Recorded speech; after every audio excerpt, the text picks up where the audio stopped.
Hello, good morning student. So today topic is about discuss economic important of bacteria. आज का topic है bacteria का आर्थिक महत्व या economic important of bacteria. Bacteria का क्या महत्व है हमारे जीवन में? तो बहुत सारे इम्पोर्टेंट हैं, very important in our life. Bacteria का हमारे जीवन में डायरेक्ट या इनडायरेक्ट रूप में बहुत बड़ा लाभदायक लाभ है। अब इस इम्पोर्टेंट को हम दो कैटेगरी में बांटते हैं, divided of two category. First है यूजफुल बैक्टीरिया और सेकेंड है हार्मफुल बैक्टीरिया। पहला है लाभदायक बैक्टीरिया और सेकेंड क्या है? हानिकारक बैक्टीरिया। किसी भी पहलू के दो सिक्के के दो पहलू होते हैं, एक लाभ का होता है तो एक हानि का होता है, एक हार्मफुल होता है तो एक यूजफुल होता है। तो बैक्टीरिया हमारे लिए यूजफुल ज्यादा है, हार्मफुल कम है, लेकिन हार्मफुल ही दिखाई देता है। बट जरा हम देखते हैं कि यूजफुल बैक्टीरिया हमारे लिए क्या क्या यूजफुल हो सकते हैं, क्या क्या लाभदायक बैक्टीरिया हो सकते हैं। तो फर्स्ट ये नाइट्रिफिकेशन या नाइट्रोजन फिक्सेशन। उस तरह के बैक्टीरिया होते हैं जिसमें राइजोबियम, एजिप्टोबैक्टर, क्लोस्ट्रीडियम, ये सब नाइट्रोजन का फिक्सेशन करते हैं इन सॉइल में।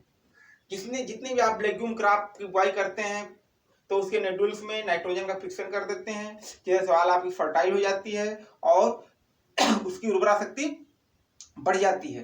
तो इस तरह के बैक्टीरिया में को राइजोबियम, एजिप्टोबैक्टर, क्लोस्ट्रीडियम कहते हैं। This type of bacteria is A nitrogen fixation.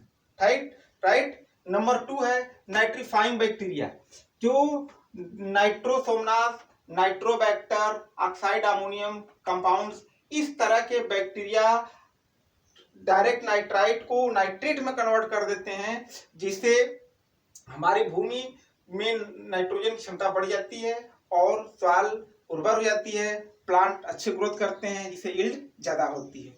Right. तो सेकेंड पॉइंट है नाइट्रीफाइंग बैक्टीरिया। कुछ ऐसे बैक्टीरिया हैं जो नाइट्रोजन का फिक्सेशन करते हैं, उसमें nitrosomonas, nitrobacter, oxide ammonium oxide compound इत्यादि होते हैं। थर्ड पॉइंट है अमोनिफाइंग बैक्टीरिया।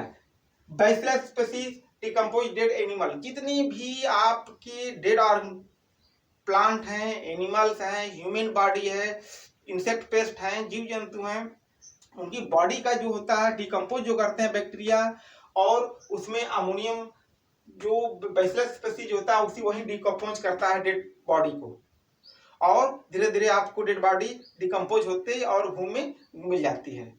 राइट। तो इस तरह के बैक्टीरिया को हम अमोनिफाइंग बैक्टीरिया कहते हैं, जिसमें आपके बैसिलस स्पीशीज आती है, अधिकतर डिकम्पोज डेड एनिमल करती है। राइट। नंबर 4 है इन बटर एंड चीज making industry. In butter and चीज मेकिंग इंडस्ट्रीज में बहुत सारे बैक्टीरिया काज करते हैं।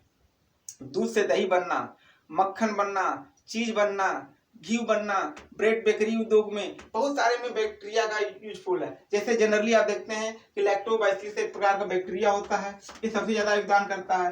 लैक्टोज को कन्वर्ट करता है लैक्टिक एसिड में और दही बन जाती है। जो दूध जमाते समय कौन सा बैक्टीरिया होता है? लैक्टोज बैक्टीरिया होता है, और कन्वर्ट किस में होता है? लैक्टिक एसिड में, जिससे दूध दही प्रिपेयर हो जाता है, दूध दही के रूप में बन जाता है। तो उसमें आप देखते होंगे बहुत सारे बटर इंडस्ट्री में बैक्टीरिया काम करते हैं। अगर ये सब बैक्टीरिया न रहे तो शायद दूध से दही न बन पाए, चीज न बन पाए, मेकिंग और इंडस्ट्री भी काम न हो पाए। तो इस तरह के बैक्टीरिया को हम इंडस्ट्री बैक्टीरिया के नाम से भी जानते हैं। इसमें सबसे ज्यादा लैक्टोबैसिलाई बैक्टीरिया कार्य करता है। नेक्स्ट पॉइंट है विनेगर मेकिंग इंडस्ट्रीज, जिसमें आप शुगर सोल्यूशन देखे होंगे। शुगर सोल्यूशन डायरेक्ट कन्वर्ट करता है, उसमें बैसिलस एसिटी बैक्टीरिया होता है, जो सिरका बनाने में बैक्टीरिया का आपने यूज देखा होगा। जनरली घर में जो सिरका बनता है उसमें जो शुगर में बैक्टीरिया ग्रोथ करता है, कन्वर्ट कर देता है सिरका में। उस तरह के बैक्टीरिया को हम विनेगर मेकिंग इंडस्ट्री या विनेगर मेकिंग बैक्टीरिया के नाम से जानते हैं। बड़ी बड़ी शुगर इंडस्ट्रियों में इस तरह के बैक्टीरिया डेवलप करते हैं। नेक्स्ट है एल्कोहल एंड स्टोन। एल्कोहल और स्टोन को बनाने में बैक्टीरिया का सबसे ज्यादा योगदान है।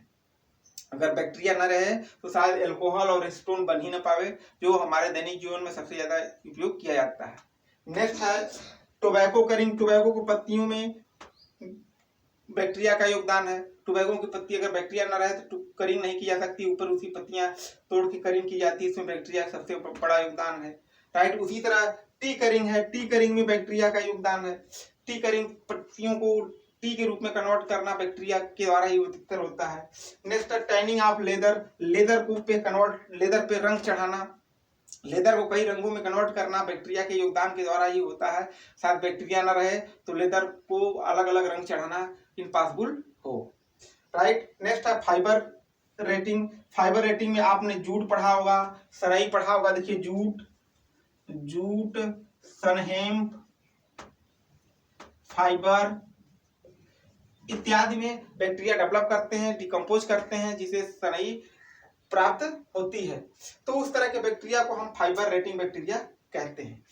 नेक्स्ट है सीवेज वाटर में जो बैक्टीरिया पाए जाते हैं, जो उसमें जितने भी खराब पदार्थ होते हैं उसको डिकम्पोज कर देते हैं। नहीं तो अगर बैक्टीरिया न रहे तो सीवेज वाटर का पानी हमेशा वैसा ही गंदा बना रहे, तो सीवेज वाटर को डिकम्पोज कर देते हैं, जिससे बाद में वाटर छन के बाहर निकल जाता है और खराब मटेरियल नीचे बैठ जाता है। तो डिकम्पोजिंग बैक्टीरिया उसको कहते हैं, सीवेज वाटर में पाए जाते हैं।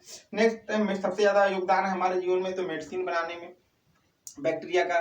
जितने भी एंटीबायोटिक दवाएं बनाई जाती हैं, स्ट्रेप्टोमाइसिन, टेट्रासाइक्लिन, टेरामाइसिन, ये सब जितनी भी दवाएं बनाई जाती हैं सब एंटीबायोटिक दवाएं कहलाती हैं, और बैक्टीरियल के द्वारा ही या बैक्टीरिया के द्वारा ही एक तरह के दवाएं बनाई जाती हैं। और नेक्स्ट है कि हेल्प इन डाइजेशन सिस्टम, सबसे ज्यादा योगदान हमारे जीवन में डाइजेशन का होता है। अगर बैक्टीरिया आपकी आंत में न पाया जाए, जिसको हम एशेरिकिया कोलाई कहते हैं, ये आपकी आंत में पाया जाता है। ये भोजन को फूड्स को पचाने में काम करता है, डाइजेस्ट करने काम करता है। अगर ये बैक्टीरिया न रहे तो शायद भोजन डाइजेस्ट न हो पावे, ये जो मनुष्य के आंत में पाया जाता है। तो आपने देखा कि हमारे जीवन में बहुत बड़ा योगदान है इन बैक्टीरिया का, राइट। जिसमें आपका नाइट्रोजन फिक्सेशन में, नाइट्रीफाइंग बैक्टीरिया में, अमोनीफाइंग बैक्टीरिया में, बटर चीज मेकिंग इंडस्ट्री में, विनेगर मेकिंग में, alcohol, tobacco curing, tea curing, tanning, fibre, sewage, medicine, help in digestion, ठीक है।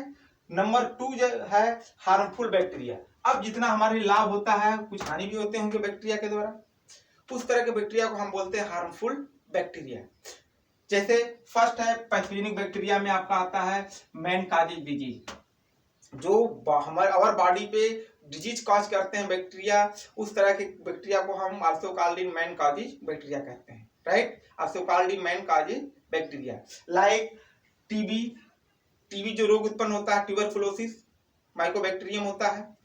नेक्स्ट है निमोनिया जो रोग उत्पन्न होता है, diphtheria, cholera, typhoid, tetanus, plague and wound infection and poisoning, food poisoning, ये सब जो उत्पन्न करते हैं ये बैक्टीरिया के द्वारा ही उत्पन्न होता है, और उससे मनुष्य का बहुत बड़ा नुकसान होता है, यहाँ तक कि उसकी डेड भी हो जाती है, डेथ भी हो जाती है और मर भी जाता है। तो इस तरह के पैथोजेनिक बैक्टीरिया पहले मैन काजेज बैक्टीरिया होता है, बहुत सारे रोग पैदा करते हैं और मनुष्य की मृत्यु हो जाती है, राइट। नेक्स्ट है दूसरा एनिमल काजेज, जो एनिमल डिजीज उत्पन्न करते हैं, जैसे एंथ्रेक्स, कैटल एंथ्रेक्स पे आपने सुना भी होगा, देखा भी होगा, और ब्लैक लेग, ये सब एनिमल में ज्यादा बैक्टीरिया डिजीज ग्रो करते हैं और एनिमल की मृत्यु तक भी हो जाती है। ठीक उसी तरह plant disease, plant pathogenic bacteria जिसमें प्लांट डिजीज काज करते हैं, जैसे सिट्रस कैंकर है, बीएलबी है, बैक्टीरियल लीफ ब्लाइट स्ट्रिक है, बहुत सारे ऐसे बैक्टीरिया हैं जो डिजीज को काज करते हैं। तो ये सबसे ज्यादा दिखाई देता है क्योंकि ये प्लांट पैथोजेनिक बैक्टीरिया होते हैं, एनिमल पैथोजेनिक बैक्टीरिया होते हैं, मैन पैथोजेनिक बैक्टीरिया होते हैं। तो लगता है बहुत ज्यादा हमारा नुकसान करते हैं, बट यूजफुल ज्यादा है, हार्मफुल कम है। नेक्स्ट है फूड स्पॉइलिंग, हमारे खाद्य पदार्थों को सड़ा देना। जैसे लोग कहते हैं ना कि हमारा भोजन बासी हो गया या उसमें से स्मेल आने लग रही है, तो उसमें क्या होता है कि एक निश्चित अवधि के बाद, एक ड्यूरेशन के बाद उसमें बैक्टीरिया डेवलप कर जाते हैं और उसकी स्मेल तीक्ष्ण हो जाती है, स्वाद जो टेस्ट होता है वो खराब हो जाता है, उसको हम कहते हैं फूड स्पॉइलिंग, भोजन को सड़ा देना। इस तरह के बैक्टीरिया डेवलप हो जाते हैं जो हमारे खाद्य पदार्थ नुकसान हो जाता है। नेक्स्ट है डीनाइट्रिफिकेशन, बैक्टीरिया होते हैं जो डीनाइट्रिफिकेशन कर देते हैं, नाइट्रिफिकेशन या जगह डीनाइट्रिफिकेशन कर देते हैं, मतलब नाइट्रेट को नाइट्राइट में कन्वर्ट कर देते हैं, जिससे बाद में ये एयर के रूप में कन्वर्ट कर बाहर निकल लेता है, इससे हमारी जो भूमि सवाल होती है अनउर्वरक हो जाती है, अनफर्टाइल हो जाती है, जिससे उत्पादन कम होने लगता है। तो इस तरह बैक्टीरिया को हम बोलते हैं हार्मफुल बैक्टीरिया। तो स्टूडेंट आपने देखा दो तरह के बैक्टीरिया होते हैं। फर्स्ट होता है यूजफुल बैक्टीरिया और दूसरा क्या होता है हार्मफुल बैक्टीरिया। यूजफुल बैक्टीरिया में हमारे जीवन में जितने भी लाभदायक इनडायरेक्ट रूप में प्रत्यक्ष इनडायरेक्ट बेनिफिशियल होता है जो हमें दिखाई भी नहीं देता लेकिन बट उनके बिना हमारा काम नहीं चल सकता, उस तरह के बैक्टीरिया को हम यूजफुल बैक्टीरिया कहते हैं। और हार्मफुल बैक्टीरिया ये दिखाई देता है जिसे लगता है सबसे ज्यादा नुकसान कर रहे हैं बट हार्मफुल की संख्या कम होती है। राइट, तो आप इसको देख लीजिएगा और लाइक करिए, सब्सक्राइब करिए एंड शेयर करिए। Thank you.